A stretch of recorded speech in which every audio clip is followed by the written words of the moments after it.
नमस्कार, आप सभी का स्वागत है द हिस्ट्री यूट्यूब चैनल में और मैं हूं विकास टेकरे।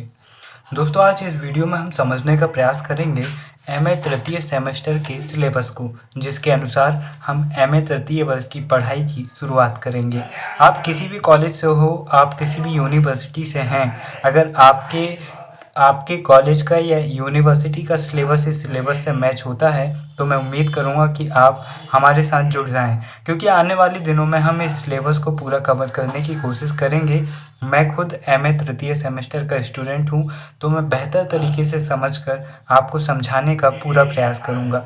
आइए जानने का प्रयास करते हैं एमए तृतीय सेमेस्टर के इस पहले पेपर को। पहला पेपर है 20वीं शताब्दी का विश्व इतिहास। 20वीं शताब्दी के विश्व की प्रमुख घटनाओं के बारे में हम यहाँ पर देखेंगे। पहली यूनिट में आता है कि 19वीं सदी की विरासत, यानी कि 19वीं सदी की महत्वपूर्ण घटनाएं हमें शॉर्ट में पढ़नी है। साथ ही पूंजीवाद तथा साम्राज्यवाद का उदय एवं विकास यह जानना है। हमें जानना है उदारवाद, इसका उद्भव एवं विकास, प्रमुख विचारक, उदारवाद के लाभ व हानि।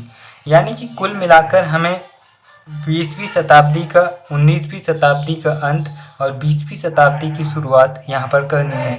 अब देखते हैं दूसरी यूनिट। तो दूसरी यूनिट में आता है साम्राज्यवाद, समाजवाद। दूसरी यूनिट में आता है समाजवाद एवं मार्क्सवाद। समाजवाद का अर्थ एवं ऐतिहासिक पृष्ठभूमि, समाजवाद का विकास, जर्मनी एवं रूस। फिर देखते हैं मार्क्सवाद। मार्क्सवाद में आपको देखना है कार्ल मार्क्स का जीवन एवं कार्य, मार्क्स के सिद्धांत, द्वंद्वात्मक भौतिकवाद, ऐतिहासिक भौतिकवाद, यह हमें जानना है।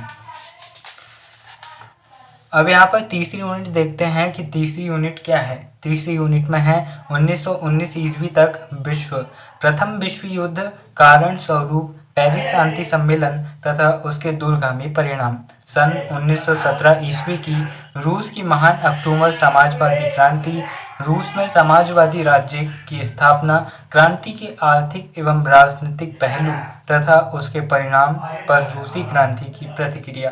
कुल मिलाकर हमें यूरोप में जो 19वीं शताब्दी में महत्वपूर्ण घटनाएं हैं उनके बारे में चर्चा करनी है। यहाँ पर चौथी यूनिट में आता है कि दो विश्व युद्धों के बीच विश्व कैसे फंसा। यहाँ पर राष्ट्र संघ की स्थापना एवं सामूहिक सुरक्षा पर हम बात करेंगे। साथ ही 1929 से 1932 के बीच जो महान आर्थिक संकट आया, जो महान विश्व मंदी आई, जिसने विश्व को पूरी तरह से कमजोर कर दिया, उसके बारे में जानेंगे। साथ ही नाजीवाद और फासिस्टवाद, यानी कि नाजी में जो हिटलर आता है और फासिस्ट में मुसोलिनी, इटली और जर्मनी के बारे में हम विस्तृत रूप में पढ़ेंगे। फिर फिफ्थ यूनिट आती है द्वितीय विश्व युद्ध, कारण स्वरूप, परिणाम, साम्राज्यवाद के विरुद्ध संघर्ष, उपनिवेशों में स्वतंत्र संघर्ष एवं उपनिवेशवाद का अंत, Burma, Malaya, Indonesia, Indo China और फिलीपींस, चीन में 1949 की साम्यवादी क्रांति तथा विश्व राजनीति पर उसका प्रभाव। पांचवी यूनिट में हम थोड़ा सा एशिया की ओर आएंगे, लेकिन फिर भी हमारा पूरा ध्यान यूरोप में ही रहेगा और भारत और अफ्रीका यहाँ पर दूर दूर तक नहीं है, क्योंकि हम 19वीं शताब्दी की उन बड़ी घटनाओं के बारे में जानेंगे जिन्होंने विश्व को बड़े स्तर पर प्रभावित कर दिया, 19वीं और 20वीं शताब्दी की। अब आप कुछ सोच सकते हैं कि 20वीं शताब्दी में कौन सी बड़ी घटनाएं हुई। ज़्यादातर बड़ी घटनाएं यूरोप में हुई, जैसे प्रथम विश्व युद्ध और द्वितीय विश्व युद्ध और अलग अलग क्रांतियां। इसके बाद हम देखते हैं दूसरा प्रश्न पत्र, आधुनिक भारत का इतिहास 1850 से लेकर 1858 से लेकर 1975 तक। यहाँ पर हम जानने का प्रयास करेंगे। पहली यूनिट में आता है साम्राज्यवादी प्रशासन, लिटन, रिपन एवं कर्जन। जो साम्राज्यवादी प्रशासन था या ब्रिटिश प्रशासन था, उनमें जो अंग्रेज गवर्नरों में लिटन, रिपन और कर्जन ने सबसे ज़्यादा व्यवस्थाएं बनाने का कार्य किया था। इसीलिए इन्हें पढ़ना बहुत ज़रूरी है संवैधानिक और प्रशासनिक ढांचे को समझने के लिए। संवैधानिक विकास 1909 ईस्वी के मार्ले मिंटो एक्ट के विशेष संदर्भ में देशी राज्यों के साथ संबंध 1858 से लेकर 1919 ईस्वी तक। यहाँ पर हमें वही बताना है जो घेरा डालो नीति, पृथक नीति या फिर समान संघ की नीति, इस प्रकार की नीतियों के बारे में हमें यहाँ पर वर्णन करना है। फिर आता है तीसरी यूनिट, माफ कीजिए दूसरी यूनिट। तो दूसरी यूनिट में है वैदेशिक संबंध सिद्धांत एवं नीतियाँ 1858 से 1919 ईस्वी तक। वैदेशिक संबंध से मतलब है कि तिब्बत, अफगानिस्तान, बर्मा या फिर अलग अलग देशों के साथ ब्रिटिश भारत के रिश्ते कैसे थे। संवैधानिक विकास के बारे में हमें बात करनी है और भारत सरकार अधिनियम 1919 एवं 1935 के विशेष संदर्भ में हम जानने का प्रयास करेंगे। तीसरी यूनिट आती है साम्राज्यवादी अर्थव्यवस्था, व्यापार एवं वाणिज्य का विकास, धन निष्कासन एवं मौद्रिक समस्या, इन सिद्धांतों के बारे में हम जानेंगे। और कृषि संबंधी समस्याएं हम जानने की कोशिश करेंगे, जिनमें कृषि का वाणिज्यीकरण, कारण स्वरूप एवं उसके प्रभाव। साथ ही हम ये देखेंगे कि भारत के कुटीर उद्योग जो कि भारत की रीढ़ थी वो कैसे टूट गई। किसान 1858 से 1947 तक प्रमुख किसान आंदोलन, जागीरदार एवं भूस्वामी वर्ग के बारे में हम जानने का प्रयास करेंगे। फिर फोर्थ यूनिट आती है जिसमें है कुटीर एवं घरेलू उद्योगों का विनाश, आधुनिक उद्योगों की स्थापना, पूंजीपति वर्ग, श्रमिक वर्ग का उत्थान, श्रम संघ आंदोलन। फिर फिफ्थ यूनिट आती है सामाजिक संरचना और सामाजिक परिवर्तन। यहाँ पर है जातीय एवं जनजातीय आंदोलन, महिलाओं की स्थिति, आधुनिक शिक्षा का विकास, सुधार आंदोलन, आर्य समाज, रामकृष्ण मिशन, थियोसॉफिकल समाज, मुस्लिम सुधार आंदोलन। इस प्रकार से हमने यहाँ पर समझने का प्रयास किया तीसरा पेपर। दोस्तों कई सारी चीज़ें पिछले सेमेस्टर से रिपीट होती हैं और उन्हें ही हमें आगे बढ़कर समझने की कोशिश करनी होती है।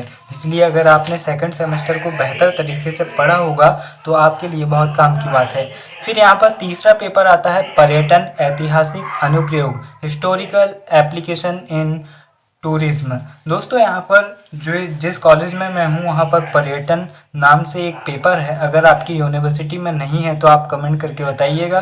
मैं आपकी यूनिवर्सिटी में वेबसाइट में जाकर उस सिलेबस को समझूंगा ताकि मैं उस हिसाब से आपके लिए वीडियो ला सकूं। यहाँ पर पहली यूनिट आती है पर्यटन, अर्थ एवं परिभाषा, पर्यटन के प्रकार, महत्व, भारत में पर्यटन का इतिहास, पर्यटन उत्पाद के रूप में भारतीय इतिहास, पर्यटन विकास में भारत के प्रयास। दोस्तों अगर आप पर्यटन के इस पेपर को बेहतर तरीके से पढ़ते हैं तो पीएससी या फिर यूपीएससी लेवल के जो कॉम्पिटिटिव एग्जाम्स हैं उनमें आप पर्यटन के चैप्टर को काफ़ी अच्छे से कवर कर सकते हैं। दूसरी यूनिट आती है स्मारक एवं ऐतिहासिक स्थल, जैसे कि खजुराहो, विदिशा, ऐरण एवं सांची। फिर तीसरी यूनिट आती है कि स्मारक एवं ऐतिहासिक स्थल, और ये दूसरे प्रकार से हैं। यहाँ पर जैसे हमने दूसरी यूनिट में पढ़ा वहीं तीसरी यूनिट में हम दूसरे स्थलों के बारे में पढ़ेंगे, जैसे त्रिपुरी, भीमबेटका, बाघ की गुफाएं और औरछा। फिर चौथी इकाई में भी वही है, स्मारक एवं ऐतिहासिक स्थल, सिरपुर, राजिम, मांडवगढ़, चित्रकूट। फिर फिफ्थ यूनिट में है ऐतिहासिक स्थलों में अजंता, एलोरा, महाबलीपुरम, तंजावुर और कोणार्क। दोस्तों दूसरी, तीसरी और चौथी यूनिट में हम लगभग मध्य प्रदेश की सभी ऐतिहासिक स्थलों को पढ़ लेंगे, जिससे हमारा मध्य प्रदेश का पर्यटन का जो पेपर है वह एमपीपीएससी के लिहाज से भी काफ़ी कवर हो जाएगा। साथ ही फिफ्थ यूनिट पढ़ने से हम भारत के जो ऐतिहासिक पर्यटन स्थल हैं उनके बारे में भी अच्छे से समझ पाएंगे। फिर यहाँ पर चौथा पेपर आता है मराठों का इतिहास, महाराजा छत्रपति शिवाजी के साम्राज्य के बारे में 1627 से लेकर 1820 ईस्वी तक। दोस्तों पहली यूनिट में आता है मराठा इतिहास के स्रोत, मराठों का उत्कर्ष, शिवाजी का उत्थान और हिंद स्वराज की अवधारणा। शिवाजी के हिंद स्वराज की अवधारणा क्या थी और वे किस प्रकार के हिंदू राष्ट्र की परिकल्पना कर रहे थे, यह हम जानेंगे इस पेपर में।